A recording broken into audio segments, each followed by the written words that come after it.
Olá, sejam bem-vindos, sejam bem-vindas a mais um episódio do LH Podcast, Conexões Químicas e Decisões. E o episódio de hoje eu gostaria de abrir esse episódio lendo uma coisa e a gente contextualiza isso já já. Girassomos. Os girassóis possuem esse nome porque literalmente procuram e acompanham a luz do sol. Porém, em dias nebulosos e chuvosos, os girassóis se voltam uns para os outros, compartilhando energia para seguir firmes, erguidos. E tem sido assim conosco. Nesses dias nebulosos, nos voltamos uns para os outros, oferecendo nossa energia para erguer a quem precise. E se faltar energia para você, não se preocupe. Gire para o lado, pois assim como os girassóis, girassomos. Essas palavras são da psicóloga Carla Beatriz Ramires, que esteve junto com a minha convidada nas ações sobre a enchente no Rio Grande do Sul, no ano de 2024. E para falar um pouco dessa experiência, desse ato de cuidar, de ser útil ao próximo, de cuidar do próximo, hoje a minha convidada é minha querida amiga Lucila Gutierrez. E eu poderia explicar e falar de todas as conquistas da Lucila como farmacêutica, mestre, doutora, professora, escritora de capítulos de artigos científicos, pesquisadora, mas hoje eu queria que essa conversa ficasse com o ser humano, eu queria que ficasse com a minha amiga Lucila. Então, Lucila, antes de tudo, eu quero agradecer a sua participação aqui, eu quero agradecer a sua presença e é um prazer enorme tê-la conosco hoje, para bater um papo sobre essa experiência que você deve ter tido e que deve ter sido extremamente importante na sua vida. Seja bem-vinda. Obrigada, Luiz. Para mim também é uma alegria muito grande estar podendo participar desse momento. Então, antes de tudo, eu queria agradecer esse convite e espero que as histórias que hoje aqui nós vamos contar, que nós vamos conversar, realmente possam atingir os corações de todos aqueles que nos escutarem. Que ótimo. Então, a Lucila, juntamente com mais 47 pessoas, 48 escritores, 48 narradores, contadores de experiências e salvadores participaram então de ações. Um dos grupos, imagino que tenham sido vários deles, que participaram de um dos grupos de auxílio às pessoas atingidas pela enchente no Rio Grande do Sul, no ano de 2024. E sob a organização de duas pessoas, a Cláudia Bica e a Ana Fonseca, foi lançado um livro, Histórias do Viaduto. E são relatos de 48 pessoas que estiveram presentes lá, e dentre elas a minha querida amiga Lucila. Então, Lucila, eu gostaria que você contasse para a gente um pouquinho dessa sua experiência, o quão bem isso fez, e para isso eu gostaria de fazer já uma pergunta. Essa situação foi uma das, emocionalmente falando, uma das importantes experiências na sua vida? Bom, Luiz, antes de tudo, eu preciso começar agradecendo pela iniciativa da Cláudia Bica e da Ana Fonseca de juntar as histórias de pessoas que não são salvadoras, como tu colocaste aí no início, são pessoas comuns, pessoas como qualquer um de nós, que vive, que trabalha, que tem perrengue na vida, que tem problema no trabalho, na família, tudo normal. Sim. Vidas normais, comuns, como qualquer outra pessoa. Não somos diferentes, então, essa é a primeira coisa que eu quero poder te contar. E quero agradecer a Cláudia Bica e a Ana Fonseca justamente porque elas puderam fazer a junção dessas histórias, Sim. Trazendo um pouquinho do que aconteceu para que a gente não esqueça o que aconteceu. E o não esquecer aqui é relacionado a gente poder pensar mais na nossa natureza, é a gente poder pensar nas mudanças climáticas que o ser humano está proporcionando aí pela sua ação no globo da Terra, né? A gente pensar nessas situações. Sim. E tentar pensar assim em fazer diferente, em ter mais respeito, mais amorosidade, inclusive com o nosso planeta, né? Então, esse é o ponto 1. Mas respondendo a tua pergunta em termos de emoções, é difícil a gente poder colocar em palavras tudo que se sucedeu naquele momento Certo. da enchente. Porque a enchente ela atingiu a todos nós, independente de credo, de time de futebol, de cor, de classe social, não teve, era todo mundo igual. Como é verdadeiramente, né? As pessoas são todas iguais, né? Então, a raça é sempre a humana. Então, essa é a questão que a gente precisa primeiramente levantar. E te dizer que sim, que isso gerou uma série de traumas, inclusive em um monte de pessoas. Algumas que sofreram isso diretamente na carne, outras que sofreram isso indiretamente, no sentido de não terem suas casas atingidas, mas todos nós que vivemos isso fomos atingidos, né? Sem então, dúvida. de uma maior ou de uma menor forma. Foi uma comoção Então, sim, enorme. é uma situação que cada vez que chove, cada vez que tem vento, fica todo mundo já em alerta. Inclusive, agora nós temos um alerta meteorológico bem,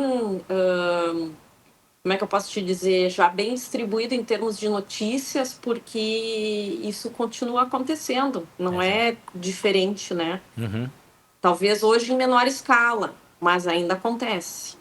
Ainda acontece. É interessante porque envolve muita emoção, né? Eu acho que houve momentos, por exemplo, durante as suas experiências lá, eu gostaria que você pudesse compartilhar com a gente algumas das suas ações, dos grupos ou do grupo específico que você esteve presente, as ações que vocês fizeram, como que era aquele receber as pessoas naquele momento de equipe. E é possível numa situação dessa você ter um racional separado da emoção para que as suas ações ali fossem mais, eu vou chamar aqui de efetivas, talvez não seja o nome, mas que efetivas no sentido de ajudar aqueles que estavam precisando mais? Eu acho que então, Luiz, a gente começa falando um pouco sobre como as coisas aconteceram, porque eu acho que fica mais fácil para o nosso ouvinte entender, né? Isso. Essas ações. Por favor. Então, assim, no início de maio de 2024, a gente começou com uma chuva muito forte e que começou a alagar e fazer subir o nosso lago aqui, que é o Lago Guaíba, que, embora seja um lago, recebe o nome de rio, justamente porque lá no início, quando isso foi descoberto aqui, os povos indígenas achavam que era um rio, né? Então chamavam de rio e rio ficou, mas ele é um lago que recebe justamente a afluência de vários outros rios. Como choveu muito forte em todo o Rio Grande do Sul, não foi só Porto Alegre, onde eu resido, que foi atingido. Várias áreas do Rio Grande do Sul, a bem dizer, todas as áreas do Rio Grande do Sul foram atingidas concomitantemente com essa chuva muito forte que ocorreu durante vários dias, juntando com ventos que represaram a saída das águas para o mar. Então, tudo isso fez com que o nosso rio Guaíba subisse muito. Falando especificamente aqui sobre Porto Alegre, nós temos um muro de contenção, que é o Muro da Mauá, que a gente chama aqui em Porto Alegre, mas que, na realidade, ele atende também vários bairros de Porto Alegre. E ele tem 6 metros de altura. E o que aconteceu é que transbordou, né, esse rio. Não só porque subiu muito a água, quase até a altura de 6 metros, mas porque também a água vinha por baixo, né, pelos bueiros. Uhum. E embora Porto Alegre tenha várias casas de bomba para tentar drenar isso, o que aconteceu é que a gente não conseguiu drenar, porque muitas dessas bombas ficaram submersas, outras não estavam funcionando, outras não estavam estragadas, né? Então gerou toda uma situação muito complicada. Fora isso, a gente sabe que tem ainda muito lixo, nas próprias questões de bueiro, que o povo joga lixo na rua. Certo. Então, foi se juntando toda uma série de coisas, o desmatamento, né, o crescimento, às vezes não controlado, a maioria das vezes, né, não controlado do concreto, né. Então, todas essas coisas foram fazendo com que a água subisse muito rapidamente.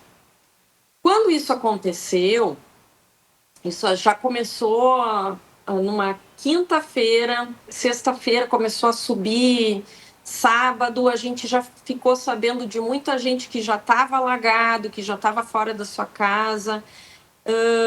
Já naquele final de semana a gente já saiu para buscar comprar fralda, produtos de higiene no geral, Ok. roupa íntima, roupa, colchão.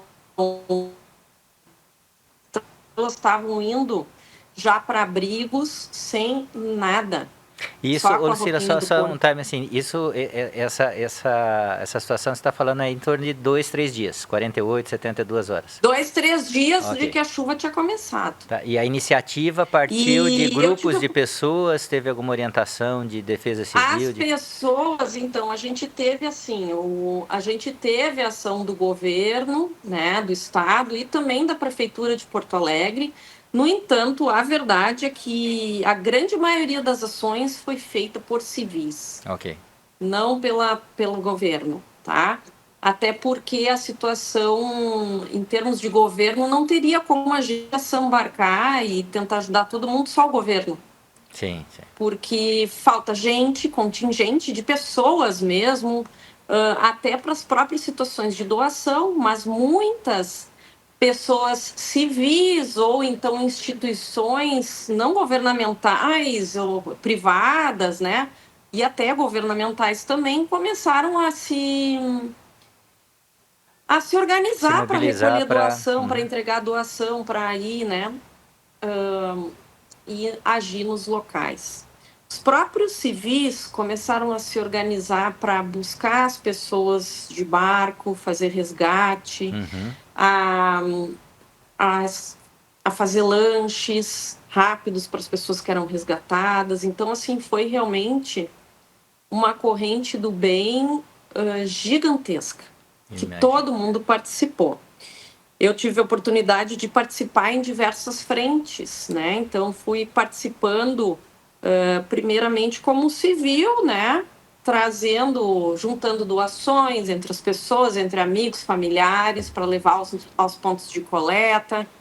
Depois eu tive a oportunidade de ser parte viva de isolamento para as pessoas que estavam vindo sendo resgatadas Ok. e estavam sendo levadas para um ginásio. Também pude participar enquanto farmacêutica, eu sou farmacêutica, na atividade que a gente tinha em parceria com a Universidade Federal do Rio Grande do Sul, na Faculdade de Farmácia, que foi onde eu me formei, onde tem muitos amigos e professores nossos, né, que atuam, né, foram meus professores na graduação. A gente trabalhou enquanto farmacêuticos, recebendo medicamentos, fazendo seleção de medicamentos, para poder fazer doações, né, para os locais em que as pessoas precisavam desses medicamentos. Então a gente trabalhou junto nessas ações e todos esses são grupos diversos, distintos, de pessoas civis, de pessoas que trabalharam cada um na sua área. Então, ou então é isso. Não Tá. entendi se tu era doutor, se tu era o que fosse. E a gente estava todo mundo trabalhando nisso para fazer seleção de roupa boa, de roupa ruim, não importa o que que era. E tinha a hora que você precisava do Então, profissional, né? É o que você falou, tinha a hora que eu imagino que chegou o momento que você precisava do profissional médico, da farmacêutica, o sim, psicólogo, e teve boa parte que você precisava do ser humano ali, né? do ser humano, exato. Então, assim, a maioria das pessoas se interessaram para a parte. Quem queria realmente trabalhar, trabalhou como tudo. Eu trabalhei como tudo. Uhum. Fazendo seleção de roupa, fazendo corrente humana, fazendo o meu papel enquanto farmacêutica, selecionando medicamentos, tudo que tu possa imaginar. É. E É, é, aí, inclusive, pude fazer parte, então, deste movimento que é a UFSPA, que é a Universidade Federal de Ciências de Saúde aqui de Porto Alegre, começou a fazer junto a uma instituição, que é um clube que a gente tem aqui no Rio Grande do Sul, que é a SOGIPA, Sojipa, sim. que é a Sociedade de Ginástica de Porto Alegre, Uhum. que acolheu no seu ginásio as pessoas que estavam sendo trazidas, né, de locais de inundação. Isso ainda E num período que predomina, que a chuva ainda continuava presente. continuava presente. Ok. No primeiro dia, de novo trazendo essa situação, Luiz, eu fui atuar como recreacionista das crianças É por que causa da sua, estavam acho que lá. é a sua dificuldade de comunicação, né? Sim, eu fui atuar como recreacionista no primeiro dia em que eu fui atuar junto na UFSPA, porque a gente já tinha famílias, muitos voluntários que estavam fazendo seleção de roupa, seleção de toalha, seleção de lençol, produtos de higiene. Então, a primeiro momento, eu atuei como recreacionista, porque tu imagina um monte de De criança criança, presa num ginásio, restrita num local. não pode sair na rua, né? Chovendo. Então, eu e outras professoras atuamos como recreacionistas, cuidando das crianças, brincando com as crianças.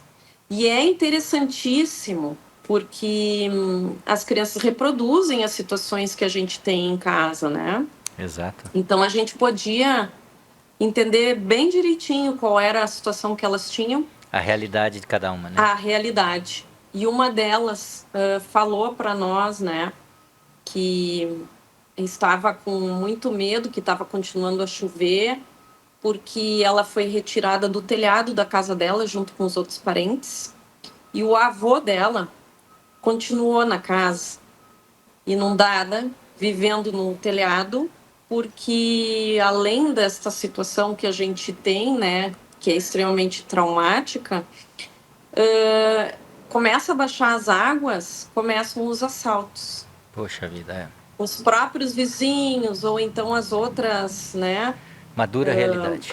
outras pessoas se aproveitam dessa situação para arrombar as casas e tirar o que tem.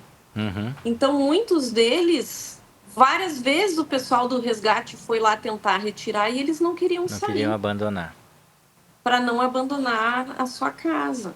Então, esse a criança veio nos falar. E aí, É. claro, né, Luiz, com a graça do bom Deus, a gente não trabalha sozinho, né? Isso é importante. Junto com a gente, né, eu, com outros professores, a gente também tinha o pessoal da psicologia da UFSPA, alunos, pós-graduandos, professores também, que podiam fazer o atendimento dessas famílias, dessas crianças, Fazer esse porque suporte. é extremamente difícil, né? É. Com medo da chuva e com medo que o avô fosse afogado. E que podia acontecer, né? Então, imagina o quanto é difícil para nós essa situação.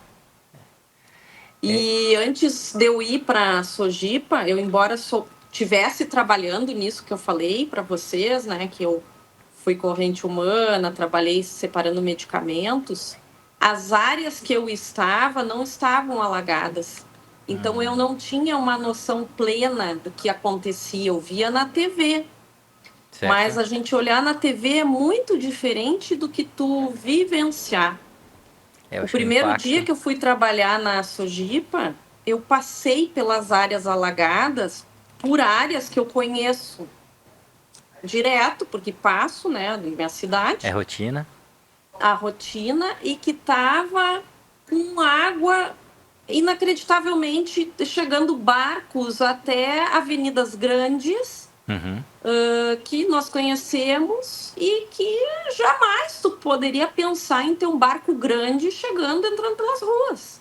Foi por E era isso. nessas condições geográficas que surgiu a história aqui do viaduto. Esse Isso. viaduto, só para ter uma ideia em relação ao livro, as águas chegaram até ele ou foi um local onde foi se feito As um águas quartel-general chegaram ali? até esse viaduto que ficava próximo a Sojipa, e para vocês terem uma ideia, esse viaduto fica distante 7 quilômetros Do lago? da margem do rio.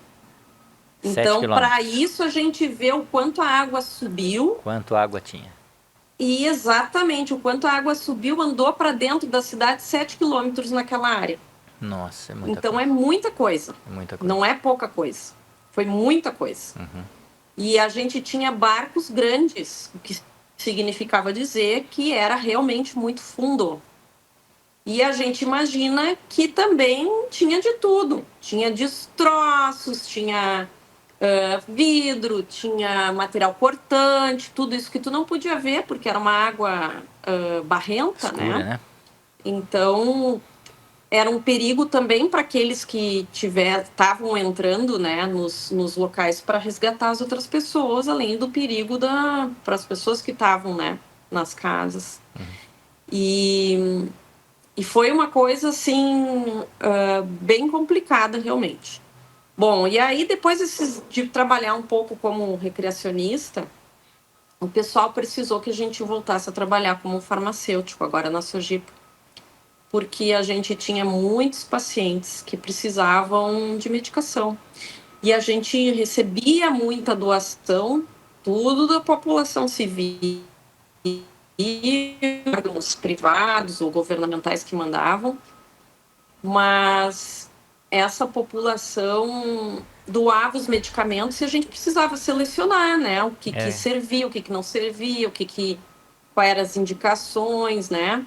E aí era Então um nós serviço onde vocês fizemos, organizavam isso das doações, organizavam lá sim, no clube, e aí isso, imagino que uma equipe médica junto já ia atendendo, isso. prescrevendo e iam fazendo já um atendimento no Nós local. fazíamos um Ok. atendimento com todas as especialidades. Então, a gente tinha farmacêutico, enfermeiro, fisioterapeuta, psicólogo, médico, nutricionista, todo mundo trabalhando em conjunto para atender as famílias, para atender as crianças, né?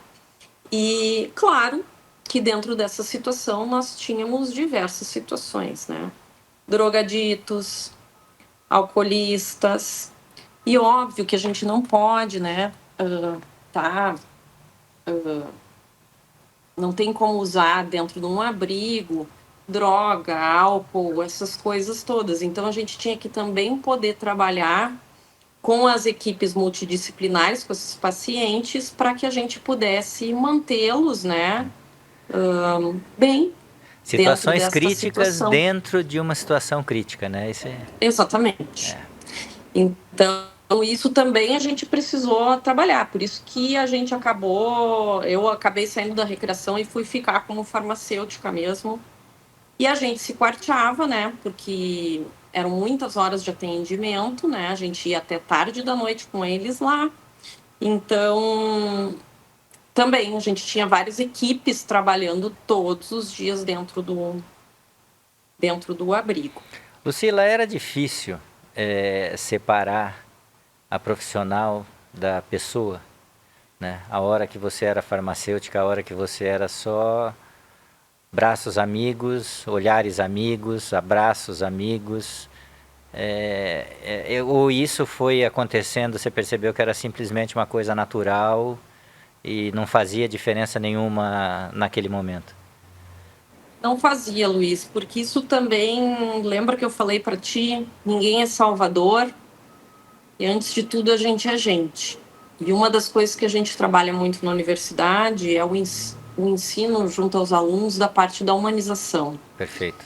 Então, não há como tu separar o ser humano do profissional, a gente é um todo. Uhum. E, portanto, sim, sempre junto com a medicação vem a escuta, vem o olhar genuíno, vem o ouvir da história, do sofrimento, da dor, da alegria. Então, sempre a gente tinha esse olhar muito forte. E, claro, frente a uma situação de tanta desgraça, a gente se questiona se pode sair alguma coisa boa. Uhum. E eu quero poder agora contar algumas outras histórias relacionadas a isso. Então, a gente entrava de manhã cedo na Sojipa e saía tarde da noite. Então, uma noite, a professora Cláudia Bica, depois da gente ter trabalhado o dia inteiro no ginásio da Sojipa, ela nos convidou para que a gente pudesse ir lá ver os resgates que estavam acontecendo. E então a gente desceu, eu, alguns alunos, outros professores, né, que eram outros voluntários, né, que estavam ali trabalhando na Sojipa. E aí aquilo ali foi uma coisa muito impactante, porque já era de noite tarde, já escuro. Uhum. E a realidade é que de noite tarde a gente já não tinha mais recebido, então eram só os bombeiros ainda fazendo alguns resgates.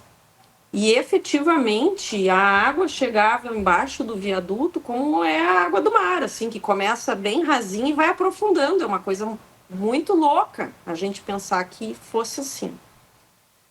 Os barcos chegavam bem perto da borda, mas eles não podiam chegar perto demais, porque senão encalhava, exatamente Sim. Como acontece no mar, né?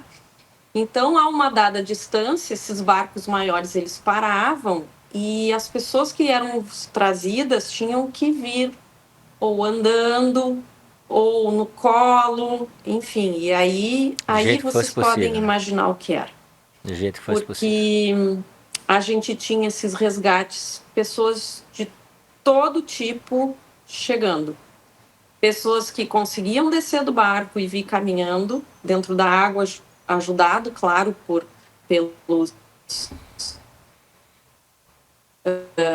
pelas pessoas que estavam fazendo esse resgate, pessoas que conseguiam vir sozinhas, né, trazendo coisas na mão, pessoas que vinham no colo, quase que num estado catatônico, realmente, parece que sem conectar com a realidade que aquilo estava acontecendo. Pessoas que chegavam num nível de desespero gigantesco, vinha cadeirante, vinha criança, vinha idoso, homem, mulher, pessoas adultas, tudo que tu possa imaginar. E junto com isso, resgate dos mais variados animais. Então vinha passarinho nas gaiolas, vinha tartaruga, vinha coelho, vinha cachorro, gato direto, inclusive cachorro, gato que às vezes eram de pessoas mesmo, né, da casa, que vinham trazendo juntos com a família, ou então muitos na realidade trazidos cachorro de rua, gato de rua, né. Então isso também tinha tudo que vocês possam imaginar, realmente. E isso é uma coisa que choca muito a nossa realidade, porque a gente não tem ideia de que isso possa acontecer praticamente no meio da cidade, né? E eu me emocionei demais naquela situação, porque mesmo que fossem os bombeiros que ainda estivessem trazendo essas pessoas, na beira da água, a gente já tinha diversos voluntários. E aí, vocês imaginem, de novo, pessoas civis que foram lá e trouxeram os cobertores da sua própria casa, os que tinham em casa. Estavam vindo de dentro da água, de braços abertos com o cobertorzinho esticado, para que quando a pessoa chegasse na beira, ela pudesse receber um cobertor quentinho junto com um abraço. Não era só colocar o cobertor. Não era, com certeza. Era um abraço. E que deve ter um valor muito... absurdo. Absurdo, E a gente pode ver que no meio dessa desgraça, porque foi uma coisa muito difícil, a quantidade de amor que se espalhou foi muito grande. E essas pessoas vinham com hipotermia, porque aqui em Porto Alegre, maio já é frio. Imagina uma situação em que tu fica horas a fio molhado dentro da água gelada.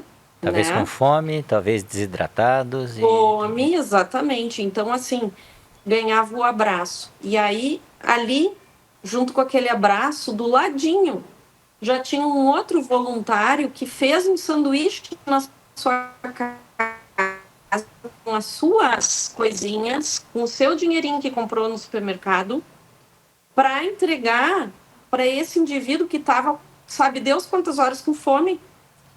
Do ladinho já tinha outro voluntário que vinha com um café quentinho, cheio de açúcar. Porque, de novo, tu não sabe quantas horas a pessoa está lá sem comer.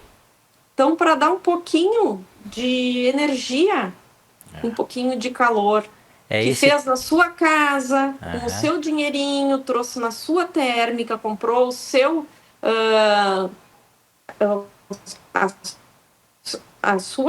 seus copinhos para trazer. Então, muito amor. Muito esse amor ponto, mesmo. Esse ponto, Lucila, que eu usei a palavra Salvador. Né, que para mim é talvez a conotação, a maneira como interpreta a palavra, mas isso não vai ser esquecido nunca. Nem por um lado, nem por outro. Não vai, não pode, não deve. E é um amor, assim, a pessoas desconhecidas, porque a gente não sabe quem eram. Não tem como tu saber, como tu lembrar, mas essas cenas são impossíveis de ser esquecidas mesmo. E aí, junto ali, ainda tinha mais um outro que trouxe água para essas pessoas. E eu preciso contar que eles abasteciam de carinho, de amor, de calor, de afeto, de comida, de bebida, não só quem estava vindo, mas também os outros voluntários. Quem estava ajudando. Porque vários viviam ali 24 horas por dia. A gente muitas vezes cuidava das pessoas que faziam os resgates, que eram indivíduos civis, que voltavam e iam ali para Sojipa cortados, com hipotermia, com fome, que não comia não sei quanto tempo, então a gente tinha que ajeitar, arrumar as roupas, não sei o quê, e aí descansa fulano. Não, as pessoas estão precisando de mim, eu vou entrar na água. Então a gente dava os pontos, eles voltavam para a água, porque tinha mais gente para salvar. Então é essa a questão também que foi vivenciada. E de repente, cabe também a nós podermos olhar e pensarmos em como a gente vai olhar quando acontecem situações como essa. Sim. Eu vou escolher olhar só o lado ruim, ou eu vou poder olhar com um olhar de esperança. Você sabe que uma das... me perdoe agora o escritor, eu me lembro que foi um médico que um dos participantes, ele fala que teve momentos que ele chorou de tristeza e teve um momento que ele chorou pelo amor envolvido ali de todos os presentes. Eu também, e foi mais de uma vez. E vou te dizer, é difícil a gente conseguir separar esses sentimentos, porque eu acho que a gente chorava por todas essas situações. Você sabe que quando a gente analisa, eu não tenho a menor sombra de dúvida, e aproveito para te fazer uma pergunta em relação a isso, e é uma pergunta às vezes até difícil, mas é difícil de responder porque, não sei, não tenha dúvida que isso jamais vai ser esquecido e por todos vocês, dos dois lados, né? Aqueles que receberam as pessoas naquele momento e os que foram recebidos. Um ano já, né, Lucila? Um pouco mais de um ano que se passou disso. O quanto que isso, o que você já fez, imagino que a sua cabeça já deva ter trabalhado várias vezes para fazer um balanço. O quão isso te fez crescer, que tipo de emoção você vivenciou, porque eu li um livro recentemente de um escritor, de um psicólogo, ele chama David DeStefano, e ele fala sobre o sucesso emocional.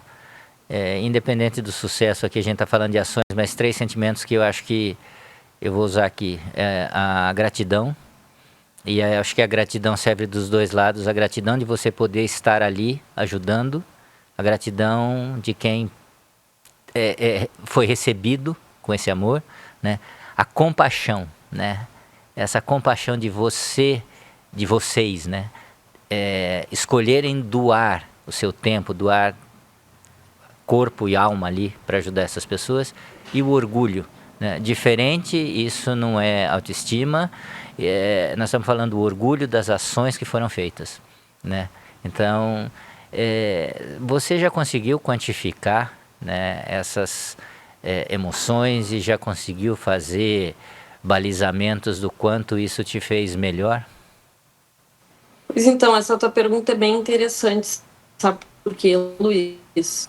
Muitas vezes eu fiquei me questionando, quando houve esse convite para a gente escrever o livro, eu fiquei me questionando se eu gostaria de escrever esse livro. Sabe por quê?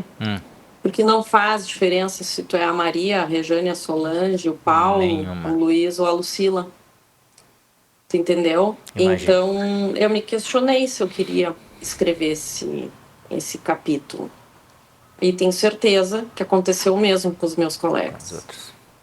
E pensando sobre isso, eu acabei optando por escrever por N razões. A primeira, porque eu acho que a gente não pode esquecer isso, né? E escrever sobre isso é uma forma da gente poder reivindicar que as coisas sejam diferentes. Então, essa foi uma das coisas que eu pensei. O segundo lugar é justamente a questão de fazer o bem. Porque, vamos lá, né? A gente sabe que o mal é barulhento, o mal é espalhafatoso. Quando a gente liga a televisão, a gente só vê desgraça, né? E o bem, por sua vez, o bem, ele é discreto. Silencioso. Ele não faz barulho. Exatamente, ele é silencioso.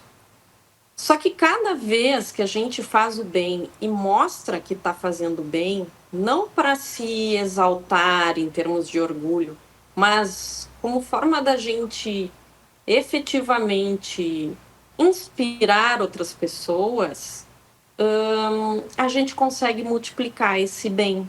Recrutar e repetir, né?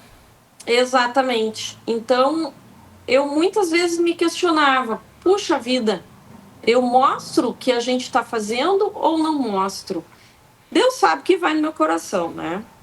E eu sei também. Tem muita gente que vai apontar o dedo para ti, dizendo: ah, tu só quer aparecer, tu quer mostrar que a Lucila é boazinha. E eu já quero deixar bem dito aqui que eu não sou boazinha. Eu tenho um monte de defeito. Eu sou um ser humano igualzinho a qualquer outro, com qualidades e imperfeições absurdas, que eu gostaria que não fossem, mas que são. Simples né? assim. Mas que, mesmo sendo assim, eu vejo que cada vez que eu posto, fui doar sangue, sou doadora de sangue, por exemplo. Meus alunos, prof, que bom que tu postou, eu me lembrei que eu posso ir doar também, onde é que tu foi, como é que faz, qual é o local que eu posso ir, quer dizer, eu estimulo outras pessoas a irem, e depois eles me falam, prof, eu fui, eu fiz, porque tu disse que o lugar tal era sério, eu fui lá levar uma sacolinha de roupa para não sei qual instituição, eu doei não sei o que, então eles vêm até me contar. Outra ação que eu faço aqui na universidade, que todo mundo já sabe, eu junto tampinhas para um projeto de extensão aqui da universidade que vende essas tampinhas para ajudar no tratamento de crianças com deficiência. E essas crianças são crianças oriundas de famílias de baixa renda e que não tem como pagar, né, tratamentos. Então, essa instituição que a gente tem, que na realidade é sem fins lucrativos e que dá esse tratamento gratuito para essas crianças, ela revende tampinhas. Poxa, tampinha é uma coisa tão simplinha, né? Qualquer um de nós pode juntar tampinha. Então, eu faço campanhas aqui na universidade para juntar tampinhas e as pessoas podem olhar e dizer, nossa, como a Lucila é boazinha. De novo, vou dizer, a Lucila não é nada boazinha, cheia de defeitos, é igual a qualquer ser humano. Mas eu faço essas ações. Cada vez que eu posto que eu juntei tampinhas, alguém me chama. Bah, mas eu tenho um monte de sacola de tampinha. Posso ir aí te entregar? Claro, pode, eu levo lá. Ah, posso ir lá entregar as tampinhas não sei aonde? Claro, pode ir lá direto. Então, assim, é isso, sabe, Luiz? É a gente poder fazer a nossa parte, mesmo que seja tão pouquinho, e que a gente não tenha medo de dizer que está fazendo. É o que você... Desde que, claro, não seja para ser eu, pelo menos no meu caso, não é para me enaltecer, é realmente com o intuito de ajudar. É o que você começou a Cada falar, vez que a né? gente conta A corrente um do bem. bem, A a corrente do gente bem. ajuda os outros a fazerem o bem também. Sim. É uma corrente do bem, que um vai puxando o outro, vai puxando o outro. Ô, Lucila, essa situação, né? Eu imagino que você deva ter presenciado lá, encontrado com pessoas, com adolescentes, com jovens que também fizeram parte dessa fantástica equipe aí, esse mutirão de voluntários. Inclusive, o próprio livro tem alguns relatos de estudantes de graduação.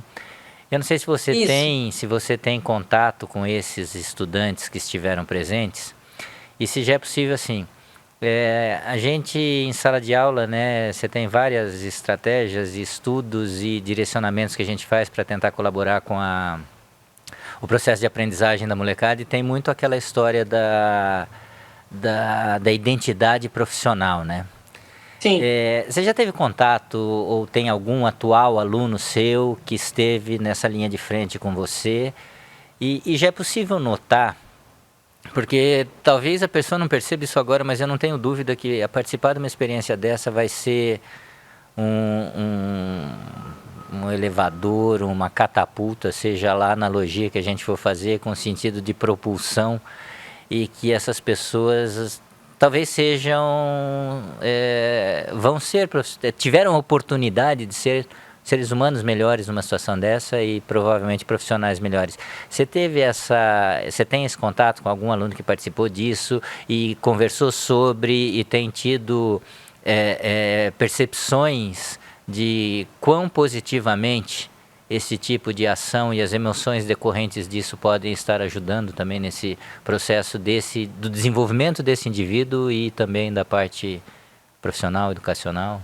Vou te dizer novamente, ser humano é ser humano em todas as partes. Sim. Né? Não importa se é aqui ou na China.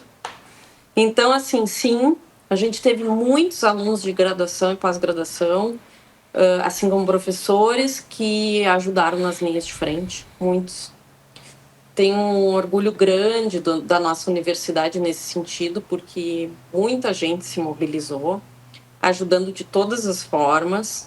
Nós temos, por exemplo, professores que são mais velhos e que têm dificuldade de ir, por exemplo, estar trabalhando na água ou até tarde, ou enfim. Okay. Ou as pessoas ajudavam cada um de um jeito. Do jeito que podia. Tricotando, outros costurando coisa, outros comprando lava-jato para poder depois distribuir para as pessoas lavarem suas casas.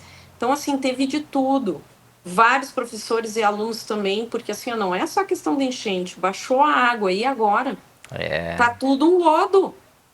Então, assim, a gente depois que passou um pouco e que começou a baixar a água, nós trabalhamos aqui na UFSPA selecionando coisas, acompanhando os alunos que tinham sido atingidos, distribuindo material de limpeza, rodos, luvas, comida, tudo que tu possa imaginar. E eu preciso dizer, Luiz, que o Brasil inteiro nos ajudou.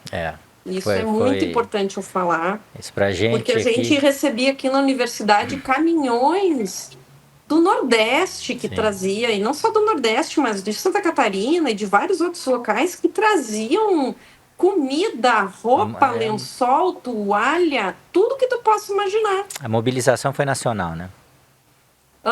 E a gente fazia essas mobilizações. E vários alunos nossos, inclusive, junto com professores e outros voluntários, foram aos locais atingidos para fazer a limpeza das casas depois que a água baixou. É porque eu acho que também, além de tudo isso que você falou, muito provavelmente várias pessoas precisaram de assistência médica, né? Porque você pode ter várias doenças no pós, né? No posterior disso. Também. Associados com todas as situações, né?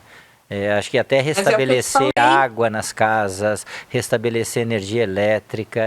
Muitos de nós agimos em todas as frentes. Tudo. Mas muitos de nós agimos em todas as frentes. Ali não importava se tu era só um profissional da área da saúde, se tinha algum título, não importava nada disso. A gente também vestia as luvas, pegava o rodo e ia Embora. ajudar. Então, esse é o ponto, né? É. E houve essa mobilização. Então, assim, sim, eu posso te dizer que eu tenho muito orgulho dos meus alunos, eu tenho muito orgulho da minha universidade, dos meus colegas. E assim, Luiz, eu preciso dizer que a gente tem que agradecer muito àqueles que não apareceram no livro e que não apareceram em lugar nenhum. Sim, imagino que tenha sido Porque uma são quantidade muito muitas as maior de pessoas pessoas, que né? fizeram bem pelo bem, Sim. né? E aí isso dá um quentinho no coração da gente. É. Porque em nenhum momento nós agimos sozinhos. Todo mundo se ajudou. Foi uma coisa muito bonita de se ver, embora muito triste. E assim, fazer uma pergunta, você me perdoe se eu for invasivo e se você não quiser responder, à vontade. E quando você levou isso para casa, você, Sim. seu marido, suas filhas, como é que foi isso? O que de bom vocês também cresceram em casa? Então, Luiz, na minha família, a gente trabalha muito, e talvez seja porque eu sou da área da saúde, meu marido também é, a gente trabalha muito a questão da humanização, inclusive em casa. A gente também tem trabalhos voluntários aqui no Rio Grande do Sul, em que a gente atua em outras áreas, não ligadas a áreas acadêmicas. Então, quando essas coisas todas começaram a acontecer, claramente que a gente mobilizou a família, né? Então, desde as minhas crianças ajudando a selecionar brinquedos para a gente doar. E eu acho que é importante aqui a gente comentar que a gente não doa nada que está sujo, estragado, Quebrando, descosturado, com furo, faltando botão, faltando zíper. Eu preciso falar isso, porque as pessoas às vezes acham que a doação é lixo. Não é? E não é lixo. Não é lixo. Eu tenho que pensar que é uma pessoa que está recebendo coisas que ela não tem condições de costurar, não vai ter agulha, não vai ter linha, não vai ter botão. Sim. Então a gente não doa coisa que a gente não usaria. Eu acho que isso é a primeira coisa que a gente tem que ter em mente, né? Em seleção de muitas coisas dentro de casa mesmo, nós todos fizemos. Panela, talheres, pratos que não está usando, que tem excesso, poder dar, porque é lixo, né? Muitas coisas muito contaminadas, não tinha como. Quebradas, né? Perdidas. Então, todos nós em casa sempre fazemos isso. O que a gente podia de juntar de gente, ou de dinheiro, ou de entre parentes, fizemos.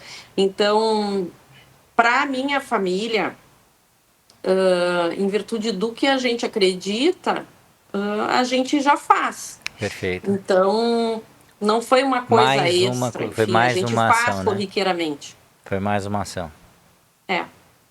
E aí, de novo, quero poder dizer, e não é porque a Lucila é boazinha, Lucila, de novo, tem um monte de defeito. Mas eu imagino que se eu tivesse naquele local, eu gostaria de poder receber uma roupa limpa, receber um lençol cheiroso. Uma roupa quentinha. Exatamente. Você sabe que eu acho que quando a gente pensa numa situação dessa, né? Muitos devem pensar assim, por que a maioria das pessoas não é assim? Obviamente existe uma tragédia, né? Mas eu tenho fé, fé no sentido de acreditar que as pessoas, ainda nesse mundo, tem muitas pessoas boas, que fazem coisas boas, e como você falou, o bem é silencioso, né? Uma vez eu vi uma frase de uma pessoa falando sobre, um pesquisador aí falando sobre fatos e situações, né? Ele disse que quando você ouve as informações, você tem que estar preparado para as informações ruins, né? Quantas vezes você ouviu na televisão, por exemplo, dizer que o voo X da cidade Y até o outro país pousou com tranquilidade no aeroporto? né? E a maioria das vezes é assim que acontece, né? Então eu imagino que, e tenho certeza que tem muitas pessoas, e a grande maioria das pessoas, tendo esse altruísmo, esse cuidado com o próximo. Isso Tu sabe, cria um Luiz, que eu ambiente acho que muito bom. a gente precisa ter esse olhar de esperança, porque muitas vezes a gente fica naquela coisa, porque as notícias só trazem tragédia, né? É A isso que gente vende. normalmente não noticia as coisas boas que acontecem. E não E que as acontece tragédias coisa também. boa todo E elas dia. têm que ser noticiadas. Tem coisas ruins que precisam ser noticiadas, ok? Com certeza, Né? mas Ok, também tem coisa mas. boa que acontece no mundo. E a Exatamente. gente tem que ter esse olhar, né? Então, às vezes, quando a gente escuta as pessoas falando, esse mundo está perdido, o mundo não está perdido, é que a gente não sabe o que as pessoas estão fazendo. Esse mundo está Então, melhor, está melhorando, as pessoas exato. estão melhorando, Então, eu vou sim. dizer assim, eu gostaria de deixar um convite, inclusive, para os teus ouvintes, que é: façam o bem e noticiem esse bem que fizeram. Mas não para se enaltecer, mas justamente para poder mostrar para o mundo que tem um monte de coisa boa que acontece e inspirar outras pessoas. Estimular. Porque isso é um movimento que a gente precisa ter em mente, que quando a gente começa, a gente arrasta a gente Sem junto dúvida. conosco. E é o mais legal, que quando alguém mostra que está fazendo um bem, muitas vezes essas pessoas que estão mostrando nos arrastam também para fazer esse bem. E aí você e entra tem num muita ciclo coisa boa virtuoso, né? acontecendo. E aí é um ciclo virtuoso, sem dúvida nenhuma. Exato. É um ciclo de esperança. E a outra coisa é não dizer o mundo está perdido. Nós fazemos parte do mundo. Parece que o mundo são os outros. Exatamente. Não somos nós. Nós fazemos parte do mundo. Então, mesmo que eu acho que o outro não está fazendo essa parte, que eu possa fazer a minha parte. Então é isso. E sem dúvida nenhuma, né? Você fazendo isso, você se torna uma pessoa melhor, um ser humano melhor. E se a gente ampliar isso em contextos profissionais, uma pessoa boa, um ser humano bom, ele vai ser um profissional bom. E, de novo, é um ciclo positivo, é um ciclo virtuoso, né? E a gente pensar também na verdadeira felicidade, né? Acho que é importante a gente falar, Luiz. Para mim, a verdadeira felicidade é a paz de espírito, a paz de consciência. E eu acho que a gente pode pensar nisso, né? O que te faz feliz? E falando fisiologicamente, já que eu sou professora de fisiologia, tu também, né, Luiz? A gente sabe que cada vez que a gente faz um bem, ou que a gente escuta alguém falando de um bem, a gente tem a liberação de uma série de neurotransmissores que geram sensação de prazer e bem-estar. Sem dúvida. E é por isso que a gente se sente tão feliz quando faz o bem ou quando escuta alguém fazer o bem. E essas conexões, com os meus alunos da fisiologia. Como? Desculpa. E essas conexões químicas, né, que fazem com que as suas decisões, as suas condutas, pensando em sistema nervoso, é bastante importante. E eu até brinco com os meus alunos que eu vou ensinar eles a se drogarem fisiologicamente, que eles não precisam usar droga. E uma das coisas que a gente sabe que gera essa sensação de prazer e bem-estar é fazer o bem. Uma coisa que está no alcance de todo mundo, mas que a gente esquece, né? E o outro ponto que a gente tem que falar, Luiz, é que fazer o bem não necessariamente é fazer um bem material, né? Como a gente está conversando aqui. Mas assim, eu escutar alguém que precisa ser escutado. Exato. A escuta ativa. Eu dar um abraço. Eu ligar para um doente, né? Ou visitar alguém que precisa de uma visita. Eu ter paciência com aquele que está num mau dia. Não precisa ser material. Eu acolher a pessoa que está num mau dia. Isso aí é fazer um bem. Sem dúvida. Então tem tanta coisa que a gente pode fazer e é de graça. Simples, de graça, rotina. É só ter essa percepção, né? Exatamente. Minha amiga, a gente iria num papo muito mais longo. O papo é bom, eu acho que é produtivo, espero que isso possa sensibilizar muitas pessoas. Então eu agradeço muito o seu tempo, eu agradeço você ter compartilhado essa experiência conosco. Eu quero deixar aqui, em nome da da Cláudia Bica e da Ana Fonseca, as organizadoras, né, do livro. Obrigado por vocês terem tido essa atitude. A todos aqueles que escreveram e, como você já disse, Lucila, a todos aqueles que participaram e que não estão aqui, mas que fizeram muitas coisas positivas, que isso seja replicável. Então, muito obrigado e espero que as pessoas assistam isso e aprendam e usem isso. Eu que agradeço, Luiz, e agradeço realmente a cada um desses voluntários que são anônimos. E fico feliz da gente poder escrever um livro sobre isso, em nome de todos esses que não apareceram em lugar nenhum. E quero dizer para vocês que o mundo não está perdido, o mundo está cheio de gente anônima que faz o bem. Então vamos juntos. Obrigada pelo convite, Luiz. Bora pra frente então. Beijão, muito obrigado e semana que vem a gente se vê então.